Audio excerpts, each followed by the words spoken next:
ಯಾದಗಿರಿ ಜಿಲ್ಲೆಯ ಸುರಪುರ ಪೊಲೀಸ್ ಠಾಣೆಯಲ್ಲಿ ಇಂದು ಪರಿಶಿಷ್ಟ ಜಾತಿ ಪರಿಶಿಷ್ಟ ಪಂಗಡ ಎಸ್ಸಿ ಮತ್ತು ಎಸ್ಟಿ ಜನರ ಕುಂದುಕೊರತೆ ಸಭೆಯನ್ನು ಹಮ್ಮಿಕೊಳ್ಳಲಾಗಿತ್ತು. ಈ ಕಾರ್ಯಕ್ರಮದಲ್ಲಿ ಸುರಪುರ ತಾಲೂಕಿನ ವಿವಿಧ ಸಂಘಟನೆ ಪದಾಧಿಕಾರಿಗಳು, ಕಾರ್ಯಕರ್ತರು ಹಾಗೂ ವಿವಿಧ ಇಲಾಖೆಯ ಅಧಿಕಾರಿಗಳು ಆಗಮಿಸಿದ್ರು. ಮಾನ್ಯ ತಹಸೀಲ್ದಾರರಲ್ಲಿ ಸುರಪುರ ತಾಲೂಕಿನ ಸುತ್ತಮುತ್ತಲಿನ ಗ್ರಾಮದಿಂದ ಆಗಮಿಸಿದಂತ ಗ್ರಾಮಸ್ಥರು ಹಾಗೂ ಪದಾಧಿಕಾರಿಗಳು ತಮ್ಮ ಹಳ್ಳಿಗಳಲ್ಲಿ ಆಗುತ್ತಿರುವಂತಹ ಕುಂದುಕೊರತೆಗಳನ್ನು ಹೇಳಿಕೊಂಡ್ರು. ಕರೆಂಟು, ನೀರು, ರಸ್ತೆ ಹಾಗೂ ಗ್ರಾಮ ಪಂಚಾಯಿತಿಗಳಲ್ಲಿ ಸರಿಯಾದ ಸಮಯಕ್ಕೆ ಅಧಿಕಾರಿಗಳು ಕಾರ್ಯನಿರ್ವಹಿಸ್ತಾ ಇಲ್ಲ ಹಾಗೂ ಸಾರ್ವಜನಿಕರಿಗೆ ಸರಿಯಾದ ಮಾಹಿತಿ ಕೂಡ ಕೊಡುವುದಿಲ್ಲ, ಕರೆಗೆ ಸ್ಪಂದಿಸುವುದಿಲ್ಲ, ಯಾವುದೇ ಇಲಾಖೆಯ ಅಧಿಕಾರಿಗಳಿಗೆ ಕರೆ ಮಾಡಿದರೆ ಕರೆ ಸ್ವೀಕರಿಸುವುದಿಲ್ಲ ಅಂತ ತಮಗೆ ಆಗುತ್ತಿರುವಂತಹ ಕುಂದುಕೊರತೆಗಳನ್ನು ಒಬ್ಬೊಬ್ಬರಾಗಿ ತಹಸೀಲ್ದಾರಲ್ಲಿ ಹಾಗೂ ಸಂಬಂಧಪಟ್ಟಂತ ಅಧಿಕಾರಿಗಳಿಗೆ ಪ್ರಶ್ನೆ ಮಾಡೋದ್ರ ಮೂಲಕ ತಮ್ಮ ಬೇಡಿಕೆಗಳನ್ನು ಇಟ್ಟರು. ಇನ್ನು ಮುಂದೆ ಆದರೂ ಕೂಡ ಇದೇ ಮುಂದುವರೆದಲ್ಲಿ ನಮ್ಮ ಎಲ್ಲ ಸಂಘಟನೆಗಳು ಬಹಿಷ್ಕಾರ ಮಾಡುತ್ತೇವೆ ಹಾಗೂ ಬೃಹತ್ ಪ್ರತಿಭಟನೆ ಮಾಡಲಾಗುವುದು ಅಂತ ಅಧಿಕಾರಿಗಳಿಗೆ ಸೂಚನೆಯನ್ನ ನೀಡಿದ್ರು. ಶಿಕ್ಷಣ ಇಲಾಖೆ ಮತ್ತು ಆರೋಗ್ಯ ಇಲಾಖೆಯವರು ಅತಿ ಹೆಚ್ಚು ಆಸಕ್ತಿ ತೋರಿಸಿ ಸಾರ್ವಜನಿಕರಿಗೆ ಅನಾನುಕೂಲವಾಗುವಂತೆ ಕಾರ್ಯನಿರ್ವಹಿಸಬೇಕು ಅಂತ ಬೇಡಿಕೆಯನ್ನ ಇಟ್ಟರು. ಮಾನ್ಯ ತಹಸೀಲ್ದಾರರು ಹಾಗೂ ವೈದ್ಯಾಧಿಕಾರಿಗಳು ಗ್ರಾಮಸ್ಥರಿಗೆ ಆಗುತ್ತಿರುವಂತಹ ಕುಂದುಕೊರತೆಗಳ ಪಟ್ಟಿ ಮಾಡಿಕೊಂಡು ಈ ಕೂಡಲೇ ನಿಮ್ಮ ಎಲ್ಲ ಈ ಸಮಸ್ಯೆಗಳನ್ನ ಬಗೆಹರಿಸಿಕೊಡುತ್ತೇವೆ ಅಂತ ತಿಳಿಸಿದ್ರು. ಯಾವುದೇ ರೀತಿಯಂತ ಅಹಿತಕರ ಘಟನೆ ನಡೆಯದಂತೆ ನಾವು ನೋಡಿಕೊಳ್ಳುತ್ತೇವೆ ಅಂತ ಪೊಲೀಸ್ ಇಲಾಖೆಯವರು ಕೂಡ ಮಾತನಾಡಿದರು. ಕಾರ್ಯಕ್ರಮದಲ್ಲಿ ಸಂಘಟನೆಯ ಪದಾಧಿಕಾರಿಗಳು, ಆಡಳಿತ ಕಚೇರಿಯವರಾದ ಅಧಿಕಾರಿಗಳು, ಬೆಸ್ಕಾಂ ಅಧಿಕಾರಿಗಳು, ಮಾನ್ಯ ತಹಸೀಲ್ದಾರರು, ಸುರಪುರ ಪೊಲೀಸ್ ಠಾಣೆಯ ಸಿಬ್ಬಂದಿ ವರ್ಗದವರು ಭಾಗಿಯಾಗಿದ್ದರು. ವರದಿ ಪರಮಾತ್ಮ, ನ್ಯೂಸ್ 24 ಕನ್ನಡ, ಯಾದಗಿರಿ. ಹೀಗೆ ನಾವು ಎಲ್ಲೆಲ್ಲಿ ಏನೇನು ಮಾಡಬೇಕು ಅವನ್ನ ಒಂದು ಚರ್ಚೆ ಮಾಡಿಕೊಂಡು ನಾವು ಎಲ್ಲ ಒಂದು ಮಾಡ್ಕೋತೀವಿ. ಇಲ್ಲಿವರೆಗೂ ನಿಮ್ಮ ಒಂದು ಬೇಡಿಕೆ ಮತ್ತು ನಿಮ್ಮ ಈ ಒಂದು ನಮಗೊಂದು ಡೈರೆಕ್ಷನ್ಸ್ ಏನಿದೆ ಎಲ್ಲ ಒಳ್ಳೆ ಚೆನ್ನಾಗಿ ಕೊಟ್ಟಿದ್ದೀರಾ. ಅವು ನಾವು ಹಂತವಾಗಿ ನಾವು ಎಲ್ಲ ತಾಲೂಕು ಮಟ್ಟದ ಅಧಿಕಾರಿಗಳು ಕಾರ್ಯರೂಪಕ್ಕೆ ತರ್ತೀವಿ ಅಂತ ಹೇಳಿ ತಾಲೂಕು ಅಂತ ಹೇಳ್ತಾ ಇಲ್ಲಿವರೆಗೂ ಶಾಂತಿಯಿಂದ ನಮ್ಮ ಒಂದು ಇದು ಏನದು ನಮ್ಮಲ್ಲಿರ್ತಕ್ಕಂಥ ಸಿಟ್ಟನ್ನು ಸ್ವಲ್ಪ ಕಡಿಮೆ ಮಾಡ್ಕೊಂಡಿದ್ದೇನೆ ಅಲ್ಲ, ತಾಲೂಕು ಆಡಳಿತದಿಂದ ಒಂದು ಕಡಿಮೆ ಮಾಡ್ಕೊಂಡಿದ್ದೀನಿ. ಧನ್ಯವಾದಗಳು. ಯಾರು ಗೈರು ಹಾಜರಾಗಿರ್ತಾರೆ ಅವರ ಬಗ್ಗೆ ನಾನು ಒಂದು ಅವರಿಗೆ ಅವಕಾಶ ತಿಳಿಸ್ಕೊಟ್ಟು ಅವರಿಗೊಂದು ಮುಂದಿನ ನಿರ್ಮಾಣಗಳಲ್ಲಿ ಅವರು ಕಡ್ಡಾಯವಾಗಿ ಅಟೆಂಡ್ ಮಾಡಲಿಕ್ಕೆ ಹೇಳಿದರು. Okay, thank you. DSP ಅವರ ಅಧ್ಯಕ್ಷತೆಯಲ್ಲಿ ಈ ಸಭೆಯನ್ನು ಮಾಡ್ತಾ ಇದ್ದೀವಿ. ಮುಂಭಾಗದಲ್ಲಿದ್ದಂಥ ಎಲ್ಲ ಸಂಘ ಸಂಸ್ಥೆಯ ಮತ್ತು ಪದಾಧಿಕಾರಿಗಳು ಮತ್ತು ಎಲ್ಲ ನನ್ನ ಪತ್ರಕರ್ತ ಮಾಧ್ಯಮ ಮಿತ್ರರೇ, ವೇದಿಕೆ ಮೇಲೆ ಇದ್ದಂಥ ಎಲ್ಲ ಅನುಷ್ಠಾನಾಧಿಕಾರಿಗಳು, ಇದು ಮಾನವರಿಗೆ ಜಸ್ಟ್ ಹೇಳಿದ್ರು, ಅದು ಕಟ್ಟಿಗೆ ಬರೆಯೋದು ಮಾಡೋದು ಅದು ಎರಡನೇ ವಿಷಯ. ನಮ್ದು ಇಲಾಖೆಗೆ ಸಂಬಂಧಪಟ್ಟಿದಾಗ ದಯವಿಟ್ಟು ಅವು ಯಾವ ತಲೆನಾಗ ಇಟ್ಕೊಬಾರ್ದು. ಯಾವ ಪ್ರೆಷರ್ ಯಾರ್ದು ಆಪೋಸಿಷನ್ ಇರಲಿ, ರೂಲಿಂಗ್ ಇರಲಿ, ನಮ್ದು ಇದ್ರಾಗ ಇಲ್ಲ. ನಂದು ಹೇಳಕತ್ತೀನಿ, ರೂಲಿಂಗ್ ಇರಲಿ, ಆಪೋಸಿಷನ್ ಇರಲಿ, ಅದು ಯಾವುದು ಪ್ರಶ್ನೆ ಇಲ್ಲ. ಅದು ಏನದ ಗೈಡ್ಲೈನ್ಸ, ಮಾರ್ಗಸೂಚಿ ಏನದ ಆ ಒಂದು ನಡವಳಿಕೆ ಮೇಲೆ ಏನೇನು ಮಾಡಬೇಕು ಮಾಡೇ ಮಾಡ್ತೀನಿ. ನಾನು ಯಾರ ಮಾತೇನು ಕೇಳೋದು ಪ್ರಶ್ನೆ ಇಲ್ಲ. ಒಂದು ಗರ್ಭಿಣಿ ತಾಯಂದ್ರಿಗೆ ಆ್ಯಂಬುಲೆನ್ಸ್ ನಾವು ಉಚಿತವಾಗಿ ಆ ತಾಯಂದ್ರಿಗೆ ಏನಾದರೂ ನಾವು ರೆಫರ್ ಮಾಡಬೇಕಾಯ್ತು, ಯಾದಗಿರಿಗಾಗಲಿ ಗುಲ್ಬರ್ಗ ಆಗಲಿ, ಒಂದು ಪೈಸಾ ಇಲ್ಲದೆ ನಾವು ಡೀಸೆಲ್ ಹಾಕಿಸಿ ನಾವು ಕಳಿಸ್ಕೊಡ್ತೀವಿ. ತಾವೇನು ಒಂದು ಅಭಿಪ್ರಾಯ ಕೊಟ್ಟಿವಿ, SC/ST ಜನಾಂಗ ಡೆಫಿನೆಟ್ಲಿ ನಾನು ಒಬ್ಬ ST ಸಮುದಾಯದಲ್ಲಿ ಬರ್ತೀನಿ. ತಾವು ಹೇಳಿದಂಗೆ ಏನಾದರೂ ಬೇರೆ ಯಾವುದಾದ್ರೂ ಜನರಲ್ ಕೇಸಸ್ ಆಗಲಿ, ಹಾರ್ಟ್ ಅಟ್ಯಾಕ್ ಕೇಸ್ ಆಗಲಿ, ಯಾವುದೇ ಜನರಲ್ ಕೇಸ್ ಆಗಲಿ, ಗರ್ಭಿಣಿ ಬಿಟ್ಟು ಏನಾದ್ರು ಇರ್ತಂದ್ರೆ ಅದನ್ನು ಸರ್ಕಾರಕ್ಕೆ ನಾವು ಪ್ರಸ್ತಾವನೆ ಕಳಿಸ್ಕೊಡ್ತೀವಿ. ಪ್ರಯತ್ನ ಮಾಡ್ತೀನಿ. ನಾನು ಜಿಲ್ಲಾ ಮಟ್ಟದಲ್ಲಿ DC ಮೇಡಮ್ ಅವ್ರಿಗೆ ಮಾತಾಡಿ ಅದು ಹಂಗೇನಾದರೂ ಉಚಿತವಾಗಿ ನಾವು ಆ್ಯಂಬುಲೆನ್ಸ್ ಕಳಿಸ್ಬೇಕಂದ್ರೆ ಕಳಿಸೋದು. ಮಾಹಿತಿಯನ್ನು ಮಾನ್ಯ ತಹಸೀಲ್ದಾರ್ ಸಾಹೇಬ್ ಪಡ್ಕೊಳ್ಬೇಕಂತ ಕೇಳ್ಕೊತಿದ್ದೀನಿ. ಇವತ್ತು ಸುಮಾರು 2-3 ವರ್ಷದಿಂದ ಮೆರಿಟ್ ಸ್ಕಾಲರ್ಶಿಪ್ ಕೊಟ್ಟಿಲ್ಲ.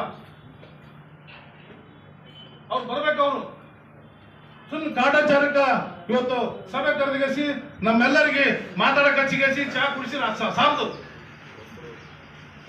ಇವತ್ತು ಇವತ್ತು ಇವತ್ತು ಸಮಾಜ ಕಲ್ಯಾಣ ಇಲಾಖೆ ಮತ್ತು ಪರಿಶಿಷ್ಟ ವರ್ಗಗಳ ಕಲ್ಯಾಣ ಇಲಾಖೆಯಲ್ಲಿ ಇವತ್ತು ಸಂವಿಧಾನ ಭವನ, ವಾಲ್ಮೀಕಿ ಭವನಗಳ ಪ್ರಸ್ತಾವನೆಯನ್ನ ಎಲ್ಲಿ ಅವಶ್ಯಕತೆ ಇದೆ, SC ಕಾಲೋನಿಗಳಲ್ಲಿ ಎಲ್ಲಿ ಭವನಗಳ ಅವಶ್ಯಕತೆ ಇದೆ ಅದನ್ನ ಪ್ರಪೋಸಲ್ ಕಳಿಸ್ಬಿಡ್ಬೇಕಂತಕ್ಕಂಥದ್ದು ಸರ್ಕಾರದ ನಿಯಮ. ಅವರು ಒಂದು ಕೂಡ ಪ್ರಸ್ತಾವನೆ ಕಳಿಸಿಲ್ಲ. ತಹಸೀಲ್ದಾರ್ ಸಾಹೇಬ್ರೆ, ಒಂದು ವೇಳೆ ಒಂದು ಪ್ರಪೋಸಲ್ ಕಳಿಸಿದ ಕಾಪಿ ಕೊಟ್ರ ನಾನು ಸಂಘಟನೆಯಿಂದ ರಾಜೀನಾಮೆ ಕೊಡಕ್ಕೆ ಸಿದ್ಧ ಇದ್ದೀನಿ. ಇವತ್ತು SC ಕಾಲೋನಿಗಳಲ್ಲಿ ಭವನಗಳನ್ನು ನಿರ್ಮಾಣ ಮಾಡಲಿಕ್ಕೆ ಪ್ರಪೋಸಲ್ ಅನ್ನು ಕಳಿಸಿಕೊಡ್ತಕ್ಕಂಥದ್ದು ಸರ್ಕಾರದ ನಿಯಮ. ಸುರ್ಪುರ ಮತಕ್ಷೇತ್ರದ ಯಾವುದೇ ಒಂದು ಹಳ್ಳಿಯಲ್ಲಿ ಭವನ ನಿರ್ಮಾಣ ಮಾಡಲಿಕ್ಕೆ ಪ್ರಸ್ತಾವನೆ ಕಳಿಸಿಕೊಟ್ಟಿಲ್ಲ. ಅದ್ರ ಜೊತೆಗೆ 2013ರಿಂದ ಮಂಜೂರಿ ಆದಂತ 50-60% ವಾಲ್ಮೀಕಿ ಭವನಗಳನ್ನ ನಿರ್ಮಾಣ ಮಾಡಿಲ್ಲ. ಯಾವ ಇಲಾಖೆ ಇದು? ಒಂದು ಕಡೆಗೆ ಸ್ಕಾಲರ್ಶಿಪ್ ಕೊಡ್ತಾ ಇಲ್ಲ, ಒಂದು ಕಡೆಗೆ ವರದಿ ಸಲ್ಲಿಸಿದ್ರೆ ಅದ್ರ ಬಗ್ಗೆ ನಾವು ಕ್ರಮ ಕೈಗೊಳ್ತೀವಿ, ಅನುದಾನ ಬಿಡುಗಡೆ ಮಾಡ್ತೀವಿ. ಇಂಥ ಎಲ್ಲಿ ಈ ತರ ಸಮಸ್ಯೆಗಳಾಗ್ಯಾವ ಅದ್ರ ಬಗ್ಗೆ ನೀವು ಸ್ವಲ್ಪ ವರದಿ ಸಲ್ಲಿಸ್ರಿ. ಮತ್ತೆ ಬೇರೆ ಬೇರೆ ಡಿಪಾರ್ಟ್ಮೆಂಟ್ ನಲ್ಲಿ ಏನ್ ಸಮಸ್ಯೆಗಳದಾವ, ಇವತ್ತು ಫಾರೆಸ್ಟ್ ಡಿಪಾರ್ಟ್ಮೆಂಟ್ ತೋರಿ ಪ್ರತಿ ವರ್ಷ ಕೂಡ ದುಡ್ಡು ಬರ್ತದ, ಅದೇ ದುಡ್ಡು ಬಂತು ಹೋಯ್ತು, ಕೆಲಸ ಎಲ್ಲಿ ಅದು, ಎಲ್ಲಿ ಗಿಡಗಳು ನೆಟ್ಟಿರಿ, ಎಲ್ಲಿ GBRS ಫೋಟೋಗಳದಾವ, ಎಲ್ಲಿ ಮೇಂಟೆನೆನ್ಸ್ ಮಾಡ್ರಿ. ಇವತ್ತು ಮೇಂಟೆನೆನ್ಸ್ ದುಡ್ಡು ಕೂಡ ಸಾಕಷ್ಟು ಬಂದಿದೆ, ಬಟ್ ಅದು ಕಾಗದ ಪತ್ರ ಆಗದ. ಆ ಮೇಂಟೆನೆನ್ಸ್ ಏನ್ ಮಾಡಿರಿ, ಒಂದರ ಗಿಡ ಕಾಣ್ತಾವ ಯಾವ ಭಾಗದ ನೋಡ್ರಿ. ಇವತ್ತು ರೈತರು ನೀರಾವರಿ ವ್ಯವಸ್ಥೆ ಅದ, ಆ ನೀರಾವರಿಯಿಂದನೇ ಒಂದು ಸಮೃದ್ಧಿ ಕಾಣ್ತದ, ಹಸಿರು ಕಾಣ್ತದ. ಇವತ್ತು ಬೇರೆ ಬಿಜಾಪುರ ಜಿಲ್ಲೆಯಲ್ಲಿ ನೋಡ್ರಿ, ಬೇರೆ ಬೆಳಗಾವಿ ಭಾಗದಲ್ಲಿ ನೋಡ್ರಿ, ಅಲ್ಲಿ ಇರ್ತಕ್ಕಂಥ ಇವತ್ತು ರೋಡ್ನಲ್ಲಿ ಇರ್ತಕ್ಕಂಥ ಗಿಡಗಳಾಗಿರ್ಬೋದು, ಅರಣ್ಯ ತಮ್ಮ ಒಂದು ವ್ಯಾಪ್ತಿಯಲ್ಲಿ ಇರ್ತಕ್ಕಂಥ ಏನು ಭೂಮಿ ಅದ ಅದು ಹಚ್ಚ ಹಸಿರಾಗಿ ಮಾಡಿದಾರೆ. ಈ ನಮ್ಮ ಭಾಗದಲ್ಲಿ ಯಾಕೆ ಮಾಡ್ತಾ ಇಲ್ಲ? ಕೆಲವೊಬ್ರು ಹೇಳ್ತಾರೆ ಇಲ್ರಿ ಇಲ್ಲಿ ಬಿಸಿಲಿನ ಸಮಸ್ಯೆ. ಒಂದು ಬಿಸಿಲಿನ ಸಮಸ್ಯೆ ಅಲ್ಲ, ಅದಕ್ಕೆ ಮೇಂಟೆನೆನ್ಸ್ ಇಟ್ಟಿರ್ತಾರೆ. ಅದು ಮೇಂಟೆನೆನ್ಸ್ ಮಾಡಿ, ಬಿಸಿಲು ಹೆಚ್ಚಿಗೆ ಅದಂದ್ರೆ ಮತ್ತೆ ಹೆಚ್ಚಿನ ಅನುದಾನ ತಗೊಂಡು ಮೇಂಟೆನೆನ್ಸ್ ಮಾಡಿ ಉಳಿಸ್ರಿ. ಇವತ್ತ ಪರಿಸರ ಉಳಿದ್ರೆ ಮಾತ್ರ ನಾವು ನೀವೆಲ್ಲ ಉಳಿಯಲು ಕೂಡ ಸಾಧ್ಯ ಆಗ್ತದೆ. ಅದೇ ರೀತಿಯಾಗಿ ಸಮಯದ ಅಭಾವ ಇರೋದ್ರಿಂದ ಇನ್ನೂ ಹಲವಾರು ವಿಷಯಗಳಿದಾವ. ಅಧಿಕಾರಿಗಳು ಕೂಡ ಅವೆಲ್ಲ ಏನು ಮೂಲಭೂತ ಸೌಕರ್ಯಗಳ ಬಗ್ಗೆ ಏನು ಸಮಸ್ಯೆ ಅದಾವ ಸ್ವಯಂವಾಗಿ ಇವತ್ತ ನಮ್ಗೆ ಲೆಟರ್ ಬಂದ್ರೆ ನಮ್ಮ ಸಮಸ್ಯೆ ನಮ್ಗೆ ಬೆಲೆ ಯಾರ ಬೆಲೆ ಏನು ದುಡ್ಡು ಇರೋದಿಲ್ಲ, ಯಾವ ಅಧಿಕಾರಿಗಳು ರೊಕ್ಕ ಕೇಳಬಾರ್ದು ಅನ್ನೋದು ನನ್ನ ಒಂದು ದೊಡ್ಡ ಬೇಡಿಕೆ ಆಗಿರ್ತದೆ. ಮತ್ತು ವಿಶೇಷವಾಗಿ ಏನಪ್ಪ ಅಂತಂದ್ರೆ ಎಲ್ಲ ಅಧಿಕಾರಿಗಳು, ತಾಲೂಕಾ ಅಧಿಕಾರಿಗಳಾಗಿರ್ಬೋದು ಅಥವಾ ಮೇನ್ ಸ್ಟೇಟ್ ಸರ್ಕಾರ ಆಗಿರ್ಬೋದು, ಸತತವಾಗಿ ಬೆಳಗ್ಗೆ 10 ಗಂಟೆ 5 ತನಕ ತಾವು ಕಾರ್ಯಾಲಯದಲ್ಲಿ ಕಾರ್ಯನಿರತರಾಗಿರಬೇಕು. ಮತ್ತು ಅಲ್ಲಿ ಹೋಟೆಲ್ ತಗೊಂಡು ಅಲ್ಲಿ ಗಾಂಚೆಪ್ ನಿಂತು ಇಲ್ಲಿ ಗಾಂಚೆಪ್ ನಿಂತು ಟೈಮ್ ವೇಸ್ಟ್ ಮಾಡಬಾರ್ದು ಅಂತಕ್ಕಂಥದ್ದು ನಮ್ಮದು ಒಂದು ದೊಡ್ಡ ಬೇಡಿಕೆ ಆಗಿರ್ತದೆ. ಹೀಗಾಗಿ ಕುಂದುಕೊರತೆ ಸಭೆಯಲ್ಲಿ ನಾವು ಪ್ರಸ್ತಾಪ ಪಡ್ತಿದ್ದ. ಮತ್ತು ಇನ್ನೊಂದು ಏನಪ್ಪ ಅಂತಂದ್ರೆ ಎಲ್ಲ ಇಲಾಖೆಯಲ್ಲಿ ತಾವು ಅಧಿಕಾರಿಗಳು ಕುಂದುಕೊರತೆಯನ್ನು ನಿಭಾಯಿಸಿ SC ಮಕ್ಕಳಿಗೆ ಮತ್ತು ಇತರಿಗೆ ಸಾರ್ವಜನಿಕರಿಗೆ ಅನುಕೂಲ ಮಾಡಿಕೊಡಬೇಕು. ಎಲ್ಲಿ ಯಾವ ಇಲಾಖೆಯಲ್ಲಿ ಪಾರದರ್ಶಿಕೆ ಇರಬೇಕು ಮತ್ತು ಎಲ್ಲಿ ಭ್ರಷ್ಟಾಚಾರ ನಡಿಬಾರ್ದು ಅಂತಕ್ಕಂಥದ್ದು ನನ್ನದು ಒಂದು ದೊಡ್ಡ ಬೇಡಿಕೆ ಆಗಿರುತ್ತೆ. ಇಲ್ಲಿ ಹೇಳಿ ನನ್ನ ಮಾತು ಜೈ ಹಿಂದ್, ಜೈ ಕರ್ನಾಟಕ, ಜೈ ಭೀಮ್. ಬಸ್ಸು ಮುಷ್ಟಳ್ಳಿ ಅವರು ತಮ್ಮ ಸಮಸ್ಯೆಯನ್ನು ಪ್ರಸ್ತಾಪಿಸಿ ಧನ್ಯವಾದ. ಈ ಒಂದು ಸಭೆಯಲ್ಲಿ ಕೂರ್ಬೇಕಂತೇಳಿ ನಮ್ದೊಂದು ಮನವಿ. ಯಾಕಂತ ಹೇಳಿದ್ರೆ ಅರವಿಂದ್ ಸಾಹೇಬ್ ಬಂದರೆ, ತಹಸೀಲ್ದಾರ್ ಸಾಹೇಬ್ ಬಂದರೆ, ಇವ್ರು ನಗರಸಭೆಯವರು ಬಂದಿದ್ದಾರೆ, ಉಳಿದ ತಾಲೂಕು ಅಧಿಕಾರಿಗಳು ಯಾಕೆ ಬಂದಿಲ್ಲ? ಅವ್ರಿಗೆ ನೋಟಿಸ್ ಇಶ್ಯೂ ಮಾಡ್ರಿ. ಯಾಕೆ ಬಂದಿಲ್ಲ ಅವ್ರಿಗೆ ನೋಟಿಸ್ ಕಳಿಸ್ರಿ, ಇಲ್ಲ ಸಸ್ಪೆಂಡ್ ಮಾಡ್ರಿ. ಇದು ಕುಂದುಕೊರತೆ ಸಭೆ ಅಂದ್ರೆ ಅವ್ರು ಏನು ಆಡಂತ ತಿಳ್ಕೊಂಡಿದ್ದಾರಾ? SC ST ಜನ ಅವ್ರು ಏನ್ ಮಾಡ್ತಾರೆ ನಮಗೆ ತಿಳ್ಕೊಂಡಿದ್ದಾರಾ? ಯಾಕೆ ತಾಲೂಕು ಅಧಿಕಾರಿಗಳು ಬಂದಿಲ್ಲ? ಅವ್ರ ಕಾರಣ ಕೇಳಿ ನೀವು ನೋಟಿಸ್ ಇಶ್ಯೂ ಮಾಡಿ ಅವ್ರ ಮುಂದಿನ ಒಂದು ಸಭೆಯಲ್ಲಿ ಅವ್ರು ಕಂಪಲ್ಸರಿ ಆಗಿ ತಾಲೂಕು ಅಧಿಕಾರಿಗಳು ಇರ್ಬೇಕು, KS ಯಾರು ಬರಬಾರ್ದು, ಬರಲಿ, ಅವ್ರ ಒಂದು LP ಬರಲಿ, ತಾಲೂಕು ಅಧಿಕಾರಿಗಳು ಬರ್ಬೇಕಂತೇಳಿ ನಾವು ಮುಂದಿನ ಸಭೆ ಮಾಡೋದಾಗಿದ್ರೆ ಎಲ್ಲ ಅಧಿಕಾರಿಗಳು ತಾಲೂಕು ಅಧಿಕಾರಿಗಳೇ ಬರಬೇಕು. ಇಲ್ಲ ಅಂತಂದ್ರೆ ನಾವು ಇದನ್ನ ಎಂಕುಬಣ್ಣ ಹೇಳಿದಂತೆ ಬಹಿಷ್ಕಾರ ಮಾಡ್ತೀವಿ ಅಂತ ಹೇಳ್ತಾ ನನ್ನೊಂದು 2 ಮಾತುಗಳನ್ನು ಮುಗಿಸ್ತೇನೆ. ಸಭೆ ಮಾಡಿದ್ರು ಸುರ್ಪುರ್ ತಹಸೀಲ್ದಾರ್ ಸಾಹೇಬರು ನಮಗೆ ಸಭೆಯನ್ನು ಮುಂದುವರೆದ ಸಭೆನೇ ಮಾಡ್ತಾ ಇಲ್ಲ, ಯಾಕೆಂತ ನಮ್ಗೆ ಗೊತ್ತಾಗ್ತಿಲ್ಲ. ಅದಕ್ಕೆ ತಹಸೀಲ್ದಾರ್ ಸಾಹೇಬ್ ನಮಗೆ ಇದಕ್ಕೆ ಉತ್ತರ ಕೊಡಬೇಕು. ಎರಡನೇದಾಗಿ ನಮ್ಮ ವೈದ್ಯಾಧಿಕಾರಿಗಳು ಇದ್ದಾರೆ, ನಾವು ಅವ್ರ ಸರಿ ನಾವು ಭಾಳ ಸಲ 1-2 ಸಲ ಮನವಿ ಪಟ್ಟಿದ್ದೀವಿ. ಏನಂತ ಅಂದರೆ ಮೂಕರ ಮತ್ತು ಕಿವುಡರ ನಮ್ಮ ಒಂದು ವಿಕಲತೆಯ ಪ್ರಮಾಣ ಪತ್ರವನ್ನ ನಮ್ಮ ತಾಲೂಕಾ ಮಟ್ಟದಲ್ಲಿಯೇ ಕೂಡ ಅದನ್ನ ಸರ್ಟಿಫಿಕೇಟ್ನ ಕೊಡಬೇಕಂತೇಳಿ ಮನವಿ ಕೊಟ್ಟಿದ್ವಿ. ಅದಕ್ಕೂ ಕೂಡ ನಮಗೆ ಯಾವುದೇ ಒಂದು ಉತ್ತರ ಬಂದಿಲ್ಲ. ಯಾಕಂತ ಹೇಳಿದ್ರೆ ಇಲ್ಲಿ ಅಂಗವಿಕಲರು ಮಾತ್ರ ಕಾಲಿಂದು, ಕೈಯಿಂದ, ಕಣ್ಣಿಂದ ಇಂಥ ಒಂದು ವಿಕಲತೆ ಸರ್ಟಿಫಿಕೇಟ್ ಕೊಡ್ತಾರೆ, ವಿನ ಮೂಕರದ ಕೊಡೋದಿಲ್ಲ. ಇಲ್ಲಿಂದ ಬಂದರೆ ಯಾದಗಿರಿ ಕಳಿಸ್ತಾರೆ, ಯಾದಗಿರಿಗೆ ಹೋದ್ರೆ ರಾಯಚೂರು ಹೋದ್ರೆ ಗುಲ್ಬರ್ಗ ಅಂತಾರೆ, ಅಲ್ಲಿ ಹೋದ್ರೆ ಯಾರು ನಮಗೆ ಸರಿಯಾಗಿ ಸ್ಪಂದನೆ ಕೊಡ್ತಾ ಇಲ್ಲ. ಅದ್ರ ಬಗ್ಗೆ ತಾವು ಇದ್ರ ಬಗ್ಗೆ ಗಮನ ಹರಿಸಿಕೊಂಡು ನಮಗೊಂದು ನ್ಯಾಯ ಒದಗಿಸ್ಕೊಡ್ಬೇಕಂತೇಳಿ ಮನವಿ. ಮತ್ತು ತಾಲೂಕ್ ಪಂಚಾಯತಿ ಅಧಿಕಾರಿಗಳಿಗೊಂದು ನಮ್ಮದೊಂದು ಮನವಿ ಏನಂತ ಹೇಳಿದ್ರೆ, ನಮ್ಮ ವಿಕಲಚೇತನರ 5% ಅನುದಾನವನ್ನು ಯಾವ ಪಂಚಾಯತಿಯಲ್ಲೂ, ಯಾವ ಜಿಲ್ಲಾ ಪಂಚಾಯತಿಯಲ್ಲೂ ಯಾವ ಇಲಾಖೆಯಲ್ಲೂ ಕೂಡ ಅದನ್ನ ನಮಗೆ ಮುಟ್ತಾ ಇಲ್ಲ.